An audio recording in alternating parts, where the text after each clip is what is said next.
Bonjour à tous, amis de sagesse stoïcienne. Dans la vidéo d'aujourd'hui, je vais partager avec vous un texte un peu spécial.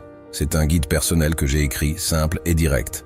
Vous remarquerez que j'utilise le « tu » tout au long du texte. C'est parce que, à l'origine, c'était une sorte de conversation avec moi-même. Mais je pense que les conseils qu'il contient peuvent être utiles pour chacun d'entre nous. Ce n'est pas quelque chose de complexe ou de philosophique comme les écrits de Marc Aurèle, mais plutôt des pensées et des rappels que j'ai trouvés bénéfiques dans ma vie. J'espère qu'en les partageant, vous pourrez en tirer quelque chose de positif pour vous aussi. Alors, sans plus tarder, voici ce texte. Dès le lever du jour, prends soin de toi. Cela commence par une simple action, la douche. Ce n'est pas seulement un acte de nettoyage, mais un rituel de renouvellement. Laisse l'eau effacer les soucis d'hier, laisse derrière les doutes et les erreurs. Dans ces moments de solitude face à l'eau qui s'écoule, tu te reconstruis, pas à pas, geste après geste. Devant le miroir, observe-toi, pas avec jugement mais avec honnêteté. En te brossant les dents, en prenant soin de ta peau, de tes cheveux, tu affirmes ta valeur. Chaque geste est un acte de respect envers toi-même. C'est te dire, silencieusement, que tu mérites ce temps, cet effort. C'est reconnaître ta propre importance, non pas dans un esprit de vanité, mais dans un sentiment de dignité. Il y a ceux qui croient que se préoccuper de son apparence est une marque de superficialité, mais ils ne comprennent pas que c'est une question de dignité personnelle. En te présentant sous ton meilleur jour, tu affirmes ton estime de toi-même. Tu dis au monde, je suis digne, je suis respectable. Prends le temps de choisir tes vêtements, pas pour impressionner les autres, mais pour te sentir en accord avec toi-même. Les vêtements que tu portes, le parfum que tu choisis, ne sont pas des détails superficiels. Ils sont l'expression de ta personnalité, de ton respect pour toi-même et pour le monde qui t'entoure. Ils sont un langage silencieux, une façon de dire « Je suis ici, je me respecte et je respecte ce que je rencontre ». Ainsi, chaque matin devient plus qu'une routine. C'est un rituel, une affirmation. Prendre soin de ton corps n'est pas un acte isolé. C'est la fondation sur laquelle tu construis le reste de ta vie. Quand tu te sens bien dans ta peau, tu rayonnes de force et de confiance, prêt à affronter les défis que la vie te réserve. Rappelle-toi chaque jour que prendre soin de soi est le premier acte de bienveillance envers toi-même. C'est le premier pas vers une vie plus équilibrée, plus sereine. En prenant soin de toi, tu construis la confiance nécessaire pour affronter les difficultés, pour prendre des décisions audacieuses et pour avancer sur le chemin de la réalisation personnelle. Ce n'est pas un luxe, c'est une nécessité. Dans la vie, les moments que tu consacres à toi-même sont des îlots de paix, des sanctuaires où tu te ressources, où tu te recentres. C'est dans ces moments que tu te reconnectes avec ton essence, que tu te rappelles qui tu es et ce que tu veux devenir. Alors chaque matin, quand tu commences ta journée, prends ce moment pour toi. Fais de ces gestes simples des actes de méditation, de gratitude envers ton corps et ton esprit. C'est en te respectant toi-même que tu apprends à respecter le monde. Et c'est en te chérissant toi-même que tu apprends à chérir la vie. Maintenant, parlons de ton espace, ton royaume personnel. Cet endroit où tu vis, où tu te reposes, où tu rêves. L'état de cet espace reflète et influence ton état d'esprit. Quand il est en désordre, ton esprit l'est aussi. C'est important. Range et organise ton espace. Imagine que chaque objet dans ta chambre, dans ta maison, est une pensée dans ton esprit. Si ces objets sont éparpillés, en désordre, alors tes pensées le seront aussi. En rangeant, tu fais bien plus que nettoyer un espace physique. Tu ordonnes tes pensées, tu clarifies ton esprit. Commence petit. Range cette pile de livres. Trie ces papiers qui traînent depuis trop longtemps. Chaque objet que tu replaces, c'est une pensée que tu remets en ordre. Ne sous-estime pas le pouvoir d'un espace rangé. C'est un sanctuaire de clarté dans un monde souvent chaotique. Et puis, il y a le sentiment d'accomplissement. Quand tu as fini de ranger, prends un moment pour regarder autour de toi. Respire. Tu as créé un espace de paix, de calme. Tu as fait quelque chose de concret, de visible. Dans ce monde où tant de nos efforts semblent éphémères, voilà quelque chose de tangible, un rappel que tu as le pouvoir d'effectuer des changements positifs. Mais ne t'arrête pas à l'intérieur. Ton environnement extérieur compte aussi. Ce petit jardin, ce balcon, cet espace que tu as négligé, prends-en soin. Plante des fleurs, des herbes, ou simplement arrange-le pour qu'il soit un lieu de repos, un petit coin de nature. C'est ton lien avec le monde extérieur, un rappel de la beauté et de la croissance continue de la vie. C'est aussi une question de respect envers toi-même et envers les autres. En prenant soin de ton espace, tu montres que tu te respectes, que tu respectes ceux qui entrent dans ta vie. Un espace propre et organisé dit aux autres « Je me soucie de mon environnement, je me soucie de la manière dont je présente ma vie ». Et n'oublie pas, ce processus de rangement est aussi un processus de libération. Se débarrasser des choses dont tu n'as plus besoin, c'est se débarrasser des fardeaux du passé. C'est faire de la place pour le nouveau, pour les nouvelles expériences, pour les nouvelles rencontres. C'est un acte symbolique, mais puissant. Donc, chaque jour, prends un moment pour organiser ton espace. Fais-en une habitude, un rituel. Cela ne doit pas être une corvée, mais un acte de bienveillance envers toi-même. Un espace rangé est un esprit rangé, et un esprit rangé est prêt à embrasser pleinement la vie. En fin de compte, cette étape est une métaphore de la vie elle-même. En prenant soin de ton espace, tu apprends à prendre soin de ta vie. Tu apprends à trier ce qui est important de ce qui ne l'est pas, à créer de la beauté et de l'harmonie autour de toi. Et dans ce processus, tu te découvres toi-même.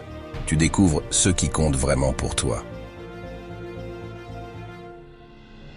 Sortir de chez soi, c'est plus que changer de décor. C'est se confronter à de nouvelles idées, de nouvelles personnes, de nouvelles perspectives. Chaque fois que tu franchis ta porte, tu entres dans un monde d'apprentissage et de croissance. Tu rencontres des gens qui te défient, qui t'inspirent, qui t'apportent des leçons de vie. Pense aux endroits que tu n'as pas encore explorés dans ta ville, les parcs où tu n'as jamais marché, les musées que tu n'as jamais visités, les cafés où tu n'as jamais pris un café. Chaque endroit est une opportunité d'expérience, de créer des souvenirs, de vivre des moments uniques. Il y a aussi l'aspect physique. Marcher, respirer de l'air frais, sentir le soleil sur ta peau, tout cela a un impact profond sur ton bien-être. Le simple fait de bouger peut transformer ton état d'esprit. Tu te sens plus vivant, plus énergique. Tu te rappelles que tu es une partie de quelque chose de plus grand, de plus vaste. Et puis, il y a les relations. Nous sommes des êtres sociaux. L'interaction avec les autres est essentielle à notre bonheur et à notre épanouissement. Sortir, c'est l'occasion de construire des amitiés, de renforcer des liens, de partager des expériences. C'est dans ces moments partagés que nous trouvons de la joie, de l'empathie, de l'amour. N'oublie pas non plus la nature. Les arbres, les plantes, les cours d'eau, les animaux.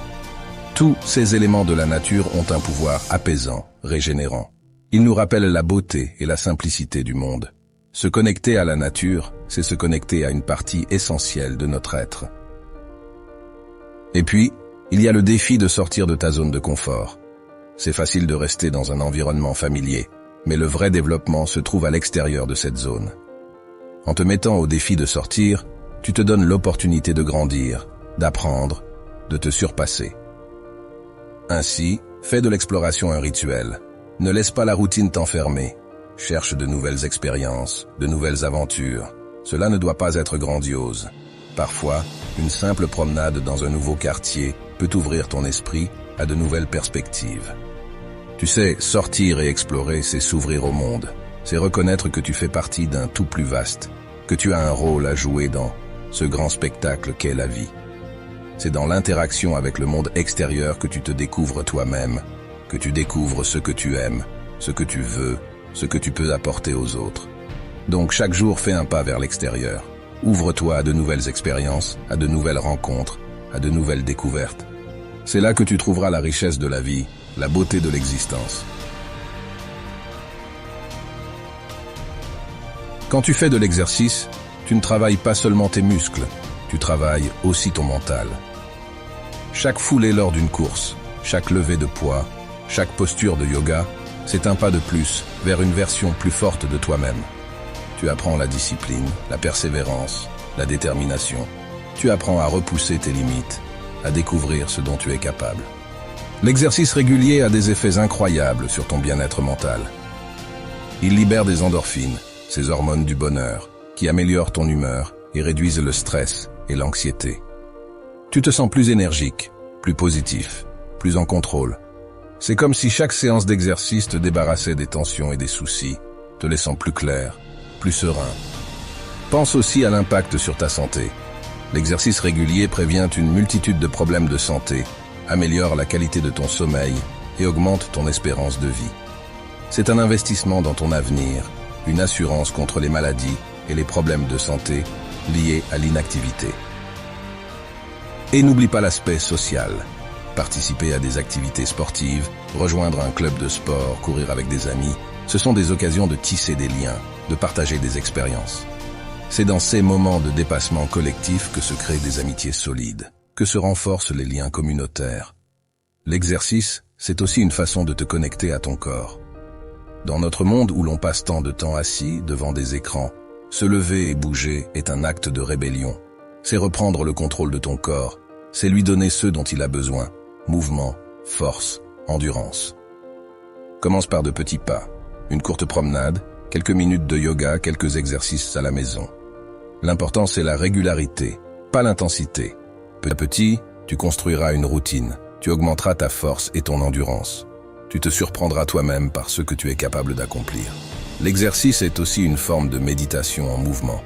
Quand tu cours, quand tu nages, quand tu fais du vélo, ton esprit se vide, tu entres dans un état de pleine conscience.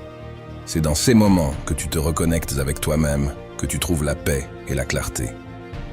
En fin de compte, faire de l'exercice, c'est choisir de vivre pleinement. C'est choisir d'être la meilleure version de toi-même, non seulement pour aujourd'hui, mais pour toutes les années à venir. C'est un cadeau que tu te fais, un cadeau de santé, d'énergie, de vie. Donc, lève-toi et bouge. Trouve une activité qui te plaît, qui te fait sentir vivant. Fais-en une partie intégrante de ta vie. C'est dans cette action, dans ce mouvement, que tu trouveras force, santé et bonheur. Ta santé financière influence directement ton bien-être et ta capacité à vivre la vie que tu souhaites. Gérer ton argent, ce n'est pas simplement veiller à ne pas en manquer. C'est comprendre où il va, comment tu l'utilises, et si ces dépenses reflètent vraiment tes valeurs et tes objectifs. Chaque euro dépensé est un choix, une décision qui parle de ce qui est important pour toi. Commence par examiner tes dépenses. Où va ton argent chaque mois ? Y a-t-il des abonnements ou des dépenses régulières que tu pourrais réduire ou éliminer ? Souvent, on dépense sans y penser, en automatique. Prends le temps de réfléchir à chaque dépense et demande-toi, est-ce vraiment nécessaire ? Est-ce que cela contribue à ma vie ? Établir un budget n'est pas une restriction, c'est une libération. Cela te donne le contrôle. Tu sais où va ton argent et tu peux planifier pour l'avenir. Tu peux économiser pour des projets qui te tiennent à cœur, pour des expériences qui enrichiront ta vie, au lieu de laisser ton argent s'égoutter en petites dépenses inutiles. Pense aussi à l'investissement. Investir ton argent, c'est investir dans ton avenir. Que ce soit pour ta retraite, pour l'achat d'une maison ou pour soutenir des projets qui te passionnent, l'investissement te permet de faire fructifier ton argent. C'est une façon de te préparer pour l'avenir, de t'assurer que tu auras les ressources nécessaires pour vivre la vie que tu désires. Mais la gestion financière, ce n'est pas seulement une question d'argent, c'est aussi une question de valeur. En gérant sagement ton argent, tu affirmes ce qui est important pour toi. Tu fais des choix conscients qui reflètent tes priorités et tes convictions. C'est un acte d'autodétermination, un moyen de vivre selon tes propres termes. Ne laisse pas l'argent être une source de stress ou d'anxiété dans ta vie. Prends le contrôle. Apprends les bases de la gestion financière, si nécessaire. Il existe de nombreuses ressources, des livres, des cours en ligne, des conseillers, qui peuvent t'aider à comprendre et à gérer tes finances. Rappelle-toi, l'argent est un outil. Utilisé sagement, il peut t'apporter sécurité, confort et liberté. Mais mal géré, il peut devenir une source de stress et de limitation. Fais de l'argent un allié dans ta quête d'une vie épanouie. En fin de compte, gérer ta trésorerie, c'est te respecter toi-même et respecter les fruits de ton travail. C'est prendre des décisions éclairées qui te permettront de vivre selon tes valeurs, de réaliser tes rêves et d'avoir l'impact que tu souhaites avoir dans le monde. Il est temps de s'attaquer à ces chaînes modernes, ces distractions numériques qui s'infiltrent dans nos vies. Tu les connais bien, ces heures passées à fixer un écran, à te perdre dans les méandres des réseaux sociaux, à te laisser submerger par un flot incessant de notifications. C'est un piège subtil et il est grand temps de s'en libérer. Souviens-toi de cette vérité simple. La vie, la vraie, ne se trouve pas dans ces pixels lumineux. Chaque fois que tu plonges dans ton téléphone, tu te détaches un peu plus du monde réel, de la richesse des expériences humaines, de la beauté de l'instant présent. Commence par des pas mesurés. Limite consciemment ton temps d'écran. Donne-toi des moments libres de toute distraction numérique. Lorsque tu manges, lorsque tu es en compagnie d'amis, lorsque tu te détends, sois vraiment là, pleinement présent. La réalité est ici, maintenant, dans le monde tangible, pas derrière un écran. N'oublie pas, les réseaux sociaux sont des outils, rien de plus. Ils ne doivent pas devenir ton monde. La comparaison, la quête de validation, ce sont des pièges. Tu es plus que la somme de tes interactions en ligne. Tu es réel, et ta valeur ne se mesure pas en j'aime ou en commentaires. C'est un défi, sans aucun doute. Ces habitudes numériques sont enracinées profondément dans notre quotidien. Mais à chaque fois que tu choisis de lever les yeux de ton écran, tu reprends un peu de contrôle sur ta vie. Tu te reconnectes avec le monde autour de toi, avec les gens, avec la nature, et surtout, avec toi. Dans ces moments de déconnexion, tu te retrouves. Tu redécouvres les joies simples, une conversation réelle, la beauté d'une promenade, la sérénité d'un bon livre. C'est là, dans ce retrait du numérique, que tu trouveras la paix, l'équilibre, la véritable satisfaction. Ainsi, fais ce choix. Libère-toi de l'emprise des écrans. Réduis ton temps d'écran, non par contrainte, mais par amour pour la vie réelle. C'est un acte de respect envers toi-même et envers le monde qui t'entoure. C'est là, dans ce retour à la réalité, que tu te trouveras vraiment. L'heure est venue de parler de stratégie, de planification. Sans elle, tu navigues sans cap dans l'océan de la vie. Il est essentiel d'établir un plan, une direction pour tes actions et tes choix. Ne laisse pas les courants du hasard te mener. Prends la barre. Réfléchis à ce que tu veux réellement dans la vie. Quels sont tes buts, tes aspirations? Ne te contente pas de rêves flous. Sois précis. Des objectifs clairs sont comme des étoiles dans la nuit. Ils guident tes pas. Sans eux, tu risques de t'égarer, de perdre ton temps et ton énergie dans des voies sans issue. Mais fixer des objectifs ne suffit pas. Pense aux moyens, aux actions nécessaires pour les atteindre. Quels sont les pas à suivre? Que dois-tu apprendre? Quels efforts dois-tu fournir? Quelles habitudes dois-tu adopter? Ce n'est pas la grandeur des actions qui compte, mais leur cohérence, leur alignement avec tes buts. Fais face à tes faiblesses, tes tendances à l'erreur. Connaître ses failles n'est pas une faiblesse, c'est une force. Cela te permet de les surmonter, de construire des stratégies qui tiennent compte de ta nature humaine, de tes limites. Ainsi, tu te prépares non seulement pour réussir, mais aussi pour affronter les inévitables obstacles et défis. Se doter d'une stratégie, c'est agir avec sagesse et prévoyance. C'est prendre les rênes de ta vie plutôt que de la laisser au hasard. C'est la différence entre un bateau à la dérive et un navire qui suit un cap précis. Et rappelle-toi, la stratégie n'est pas gravée dans le marbre. Elle est flexible, adaptable. Le monde change, la vie évolue, et tes plans doivent évoluer avec eux. Sois prêt à ajuster tes voiles, à changer de direction si nécessaire. L'important, c'est de garder le cap vers tes aspirations. Enfin, ne sous-estime pas le pouvoir de l'action quotidienne, des petites avancées constantes. Ce sont elles qui bâtissent les grands accomplissements. Patience et persévérance sont tes alliés. Chaque pas, aussi petit soit-il, te rapproche de ton but. Ainsi, mon cher moi, élabore ta stratégie avec soin. Planifie, mais sois aussi prêt à t'adapter. Et surtout, agis. Les rêves sans action restent des illusions. C'est dans l'action que tu forges ton destin. Voici l'ultime étape, l'acte final mais le plus crucial, l'action. Il ne suffit pas de planifier, de rêver ou de réfléchir. La véritable essence de la vie, c'est l'action. Sans elle, les plans les plus élaborés, les rêves les plus audacieux ne sont que poussière dans le vent. La procrastination, cette voix qui te susurre d'attendre le moment parfait, est une illusion, un mirage. Il n'y a pas de moment parfait. Il n'y a que maintenant, ce moment présent, vibrant de potentialité et d'opportunité. Chaque instant passé à hésiter est un pas en arrière, un renoncement à ton pouvoir d'agir. Crois en toi, en ta capacité à réaliser tes objectifs. Tu as en toi tout ce qu'il faut pour réussir. Tu n'as pas besoin d'attendre d'être prêt, car la vérité est que tu es déjà prêt. Ce dont tu as besoin, c'est de courage, le courage de faire le premier pas, puis le suivant.